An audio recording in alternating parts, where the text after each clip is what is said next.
After spending 2 wonderful days at Rome, I'm starting my journey to northern part of Italy, mainly Pisa, Florence and Venice. All my journeys are on train. Currently, I am passing through Grosseto, which is a province in Tuscany region of northern Italy. This city was named after the Italian writer Andrea da Grosseto. Tuscany is famous for the stunning landscape, historical background, rich in culture. When I say the famous people who hail from this place, you will be really surprised.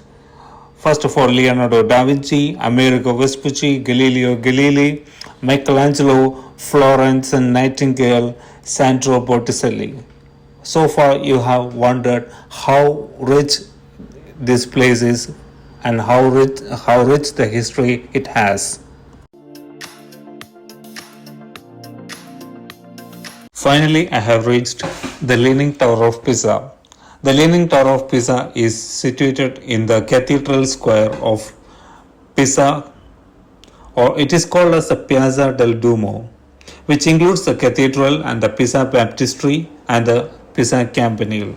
Over the time, this particular tower has become one of the most visited tourist attractions in the world, as well as architectural icon of Italy.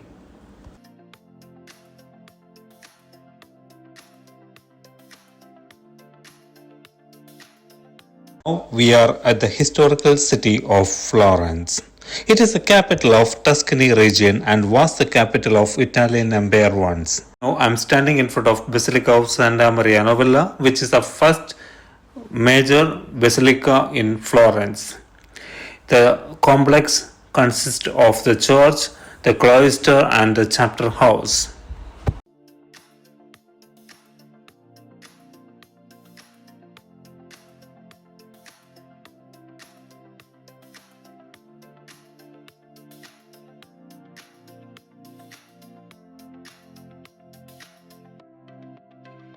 Moving to the next destination, Ponte Vecchio. It is a bridge across the river Arno. Arno is a major river that flows through Pisa and Florence.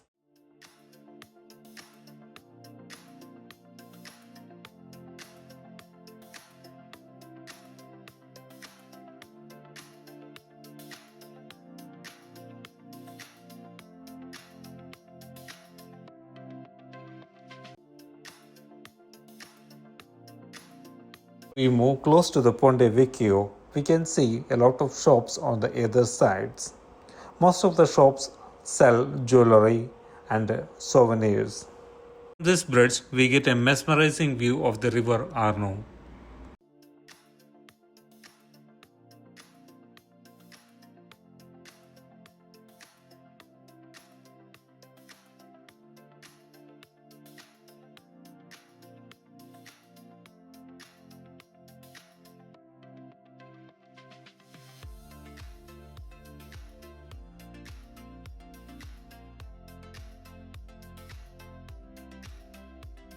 Now we have reached one of the famous public squares in Florence, which is called as Piazza della Signoria. This square consists of a town hall, which is called as Palazzo Vecchio, as well as Fountain of Neptune. This square was the center of politics and culture for Florence for many centuries. What I like most about the Piazza della Signoria is the atmosphere that it gives. We can find a lot of locals, tourists, street performers, and artists all sharing the space surrounded by the centuries of history.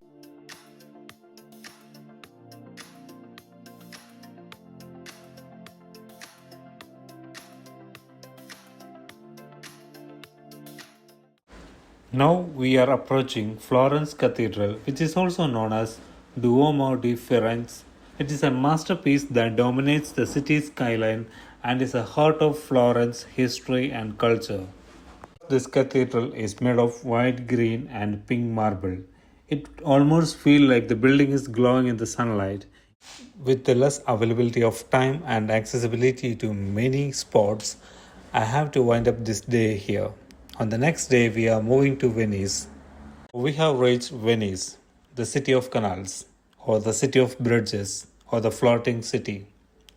Now I am standing on the banks of Grand Canal, the cardinal waterway of Venice. It stretches over 3.8 kilometers in the shape of English alphabet S.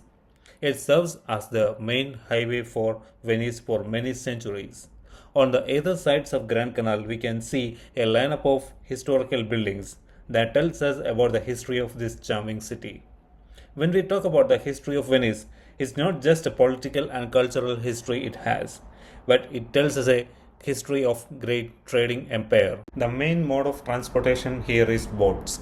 We can see different types of boat which include ACTV boats, gondola service and private boat service. Gondolas are the main attraction of Venice. Now we are approaching a gondola station.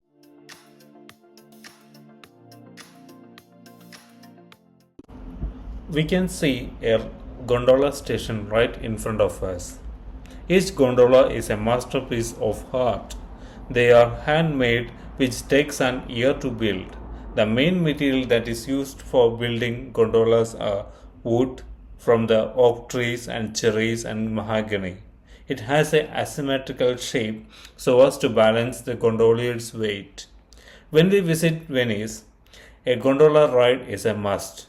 It takes around 30 to 40 minutes ride around Grand Canal and cost around 80 to 100 euros.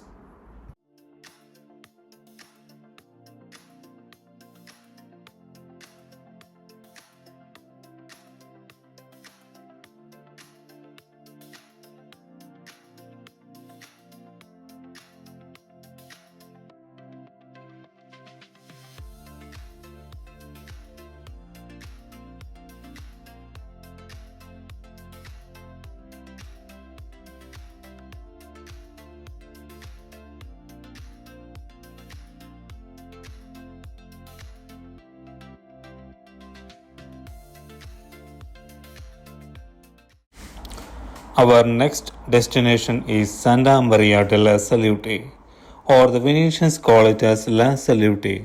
I took the ACTV boat service to reach there. It was a church built in the 17th century.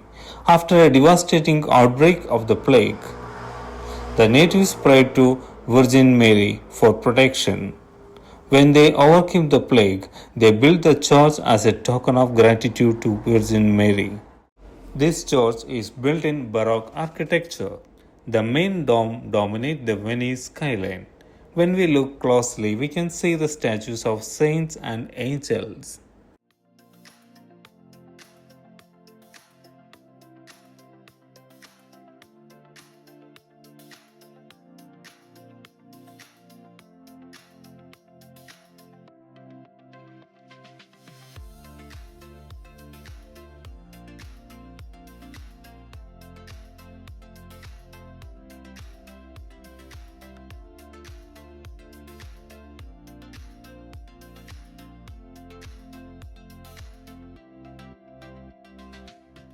The steps leading to church are designed to symbolize that it's rising out of water.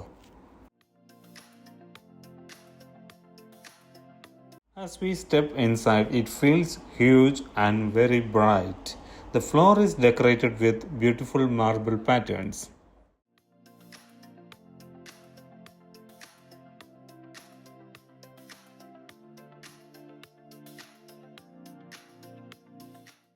Now we are at San Marco Square, which is the cardinal square of Venice.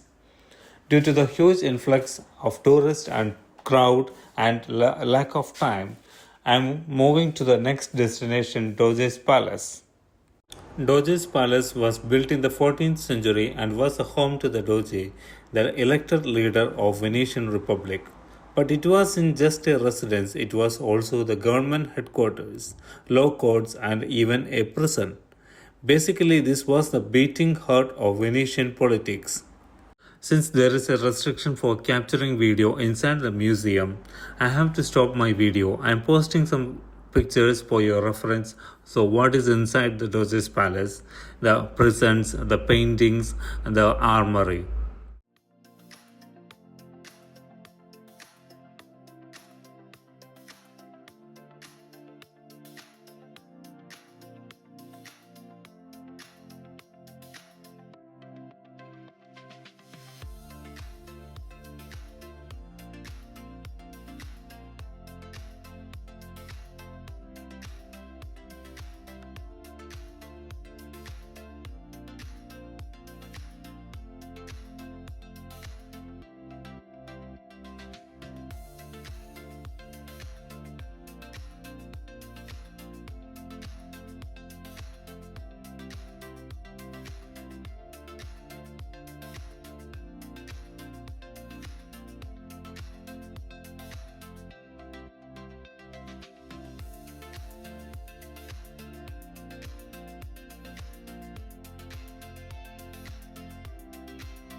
I thank everybody for the support that you have given for all my videos.